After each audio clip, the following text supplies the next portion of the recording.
Hey, what's going on, YouTubers? EXO coming at you with a second channel video. Man, I'm so sorry it's been this long since I've friggin' posted a video. Seems like time got the best of me, but I've been trying to keep up to date on my main channel, EXOcontralto. In fact, I'm still feeling so excited from yesterday's video that we just uploaded. We reached 200,000 subscribers. That's one thing to friggin' toot about. And another thing, we started the big teardown of the subwoofers and the speakers, door panels, all that crap. You can see them kind of sitting down there out of focus. Now today I was about to do some more work, but I figured I'd, come at you guys a little bit one-on-one with my new microphone setup. It's actually not new, the microphone, but the way of recording it is, because I gotta be honest guys, the last video on my main channel, which is doing great by the way, 30,000 hits in like the first day, it was incredibly difficult to edit that video, mainly because the audio I'm recording manually. When I get up to the friggin' computer editing station, I have to edit the clips so much. Say if I talk for like 3 minutes or 2 minutes, I have to edit that clip for like 50 different times because my voice has so many fluctuations between loudness. Surprisingly, I fixed the problem by using my LG V30. You wouldn't believe how awesome audio records right from here, and it auto levels everything right from the software. I don't have to do a damn thing. In fact, I can yell, I can go quiet as a damn mouse like this, and then I can go real loud, and I didn't have to do a single edit that whole time. Overall, I'd have to say things have been pretty good here at the EXO headquarters, just trying to plug away bit by bit, and been getting lots of positive feedback on the channel there on EXOcontralto. Well, most positive. A lot of people have been ragging on my appearance as of late, just choosing the beard. A lot of people don't understand it. What do you guys think of the beard, and what are you rocking right now? Clean shaven or beard? I go through phases of, doing both, but when I finally do, bick myself, I look like a damn 16-year-old, so I guess it matches my voice a little bit better. I don't think I'll ever get away from those comments on YouTube. It's insane. But I'd definitely say this is slightly more insane. Oh my god, we got all the subwoofers out. Can you believe it? Tempting as it would be just to take a sledgehammer to all this before making videos, I have to have, patience and tolerance to, to stop myself. Would love to just totally tear this apart, but we're gonna do it bit by bit on YouTube. It's really hard to convey the difficulties of trying to film your own build, especially when it's in a car audio environment. So squinched, cumbersome, it's hard to get even the lights in here. I've been dealing with that again and again, and even right now, you find yourself sitting in such awkward positions just to be able to get the angle, and that comes up again and again with filming like this inside your wall, and it was especially difficult on the inside. Oh my god, I came out every time looking like the Hunchback of Notre Dame. With all those different angles, it really adds up, so you end up with hours and hours and hours of footage, and it takes you days to even do it. And I'll be completely honest, I had to put back on the same shirt and pants every day just to make it,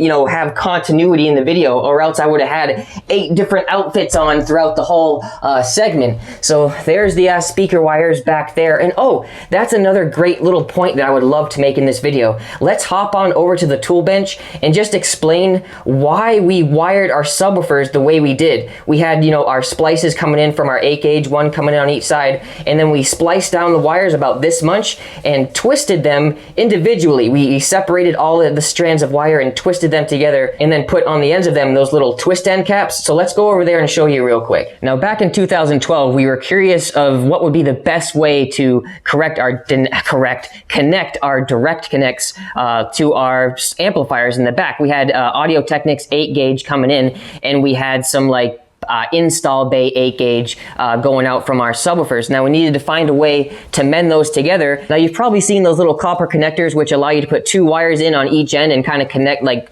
crimp it in the middle. Now those are great and all, but I actually wanted something maybe even potentially better than that. So I hit up PSI Car Audio, and they told me this is what I should do.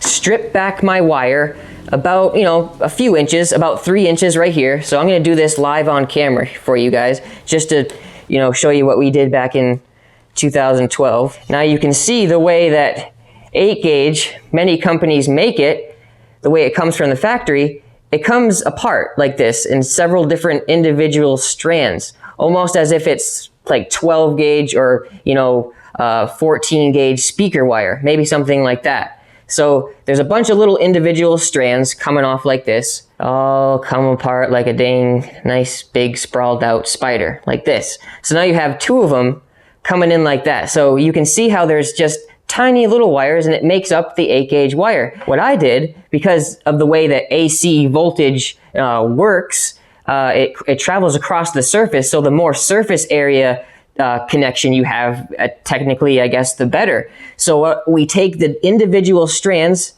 and we twist them together. I like to kind of make them a little bit flat like this, so there has a lot of surface area, and just put them one over the other like this, so they overlap each other like this. Just twist. Now you can do this with gloves too. If you're using bare copper wire, we're going to continue to take each strand and twist it together. And then we're going to show you what we do next, which is kind of like a braid. We almost do a little bit of a braid at the end of it. So now I'm going to stop talking, and I'm going to come back at you guys when I have all of these twisted up. But as you can see, I'm just going right around and twisting them up. So let's fast forward about 2 minutes here. Starting to get a little bit of a better idea here. We had 14 of those wires before, but now we just have 7 all nicely and tightly twisted up. You can see that kind of a braid action going on, but there's actually one more step here to get even more surface area of these touching. I go ahead and take each individual one, pair it up with another one, and then twist those up as well. And then that's when things really start to look really beautiful. And I'll give you a couple close-up shots here. And it almost looks like a chain in like a chain link fence. Let me zoom in. Focus in on this. See, check that out. As you twist it up, it starts to look like that. See, you see that? Check that out.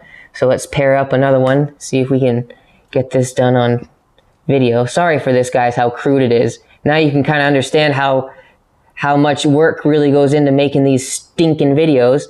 So let's twist up another one and see if you can kind of view the effect as it happens. Boom.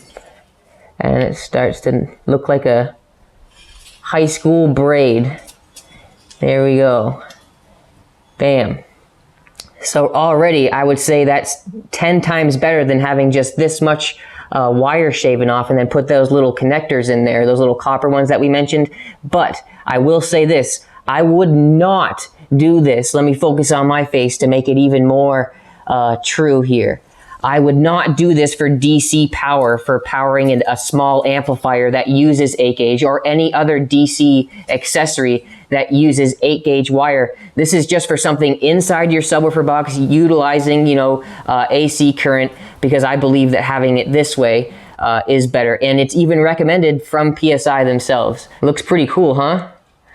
I like the way it looks. In fact, this is the same exact thing I did inside Little Blue, and we did what, almost 160 decibels outlaw style. So now we actually have this one little straggler. I'm gonna go ahead and pick this one. I'm gonna wrap that around last. So twist those together, and then I'm gonna take the last straggler and kind of just wrap that around and fit that in as well.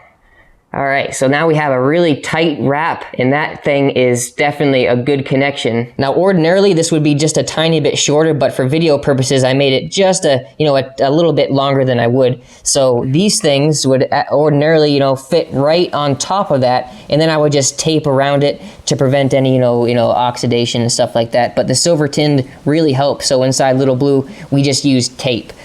So there's that. I hope that explains a little bit of why we did that. What do you guys think about it? I mean, it's not something that looks good, but in my personal opinion, I do think that you get a better, wire-to-wire contact than just, butting two of them together and then relying on a crimp, to do the rest. So what do you guys think? But I already know what I think.